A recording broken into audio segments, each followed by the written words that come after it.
Այս ամեն ինչ իհարկե շատ կարևոր է, իմիջայլոց առաջիկայում շատ մեծ իրադարձություն է սպասվում եւ այդ իրադարձությունը մայիսի 28-ին Հանրապետության հրապարակում կազմակերպվելիք զորահանդեսն է։ Մենք այդ զորահանդեսը չէինք պլանավորում անել, բայց այնքան բամբասանքներ եւ զրպարտություններ տարածվեցին բանակի մասին, մենք ի վերջո եկանք այդ եզրակացության, որ պետքա հաշվետվություն տանք ժողովրդին, թե ինչ են կարել բանակի հետ կապված, որովհետեւ խաղաղությունը խաղաղություն, բայց խաղաղության համար շատ կարևոր է ունենալ ուժեղ եւ պաշտպանունակ բանակ, որովհետեւ պաշտպանունակ բանակ չունենալը կարող է գայթակղիչ լինել ագրեսիայի համար։ Բայց ես նախ ուզում եմ բաներ կան, որ մենք չենք կարող բերել Հանրապետության հրապարակ եւ մասնավորապես այն տասնյակ ամրացված շրջանները, որոնք կառուցվել են մեր սահմանին։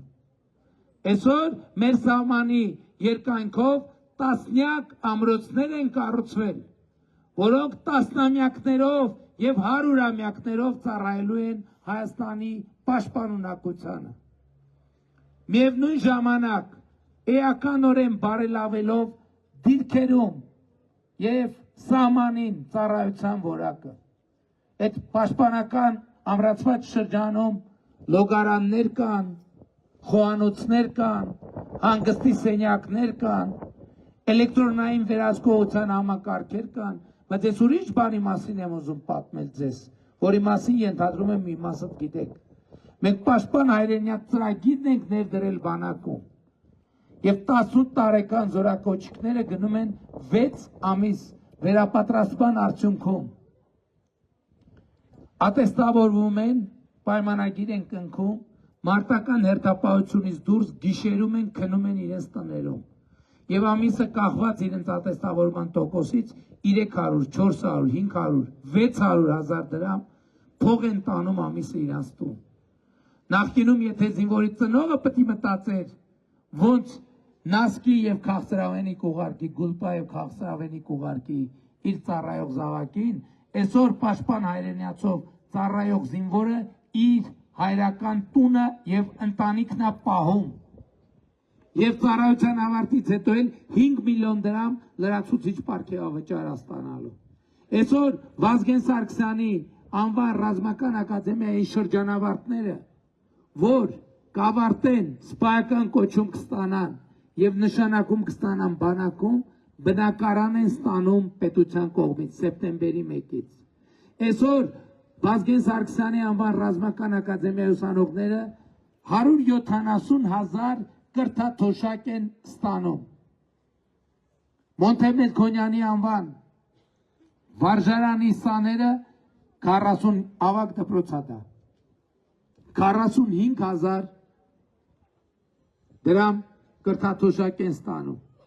Բայց վերադառնալով զորահանդեսին, ես ուզում եմ նախորդող շրջանի մասին ձեզ եւ այսօրվա վիճակի մասին պատմել։ Մեր հրետանու առանցքը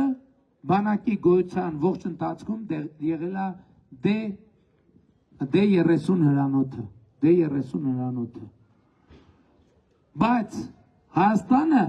D30 գործարանային արտադրության հրանոթ առաջին անգամ ունեցել է 2023 թվականին։ Այսինքն առաջին անգամ 2023 թվականին է եղել, որ Հայաստանը ունի D30 հրանոթ, որ գործարանից դուրս է եկել է Հայաստան։ Սերժ Սարգսյանը, որ ասում է 80-ականների զենքեր, այդ գլուխ է գովացել։ Այդ զենքերը 80-ականների չեն եղել։ 70-ականների են եղել, 60-ականների են եղել, 90-ականների են եղել։ Ու մեզ մեղադրում են, ասում են բանակը քանդեցինք։ Մենք բանակ չենք քանդել, մենք քանդված բանակը, որը պատկերացնում եք, մենք նոր մեր զենքերի 70%-ը եղել է մեզ նվիրած զենք։ Մենք փող չենք տվել դա առել։ Մեզ նվիրած некондиционный զենք, այսինքն որը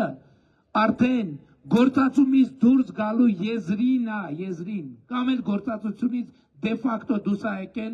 մի քանի ռեմոնտով կյանքը երկարաձգում ենք։ Բայց Առաջին անգամ 2023 թվականից հետո որ մեր երկիրը ունի D30 գործարանային արտադրության հրանոց, այսինքն մենք առաջին օգտագործողն ենք այդ զենքի։ Բայց զորահանդեսում դուք կտեսնեք D30 հրանոթը եւ կտեսնեք այն նոր հրետանին, որը մենք ձեռք ենք բերել։ Բնականաբար բոլորը գործարանային արտադրության։ Մենակ չափերը կհամեմատեք իրար հետ։ D30 էլի հիշեցնում եմ մեր առանցքային հրետանին ա եղել։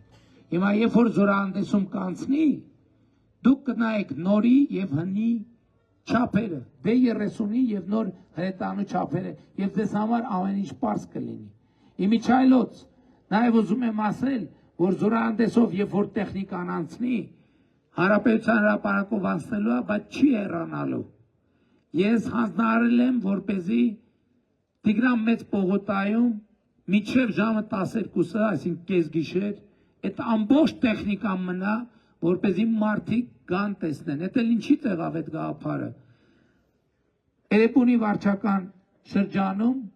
խոսում էինք, մի քաղաքացու հետ խոս բացվեց, ասի դե զորահանդես բանակի մասին էր խոսում։ Ասի դե զորահանդես ենք անելու, ասեց հա լավ գիտեմ ինչ եք անելու, ոնց ասում ինչ ենք անելու։ Ասեց հա մակետները բերելու եք,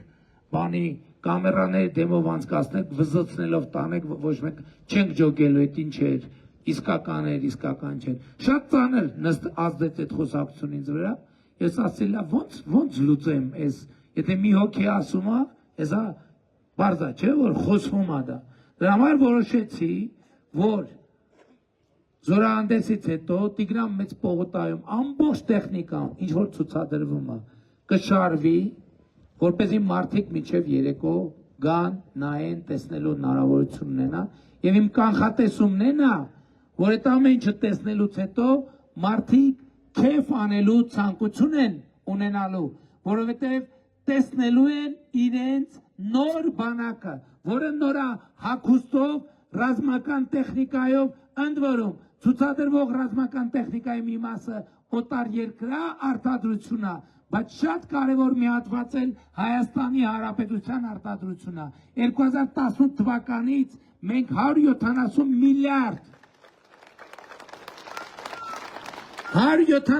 միլիարդ պատվեր ենք տեղադրել Հայաստանի ռազմարդյունաբերական համալիրում։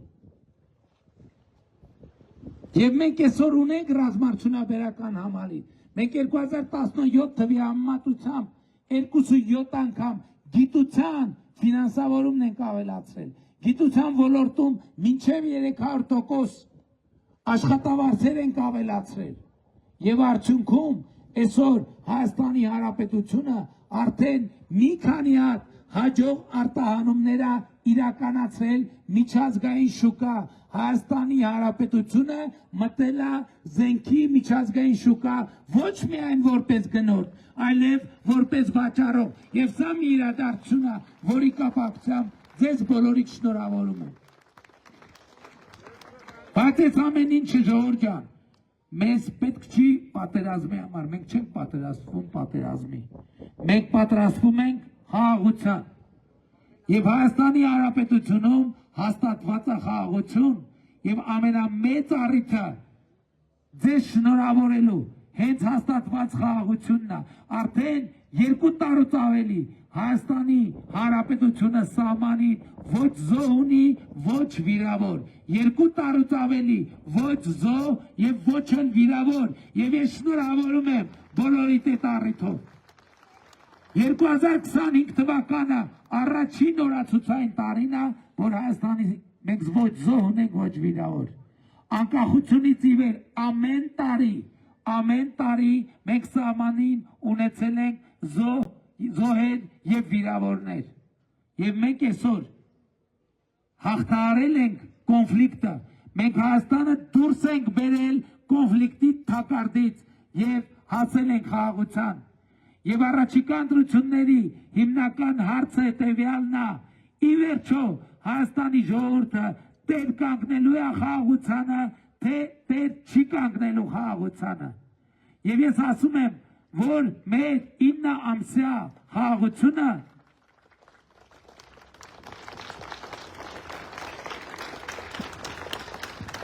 Մեր 9 ամսյա խաղաղությունը նման է 9 ամսյա երեխայի։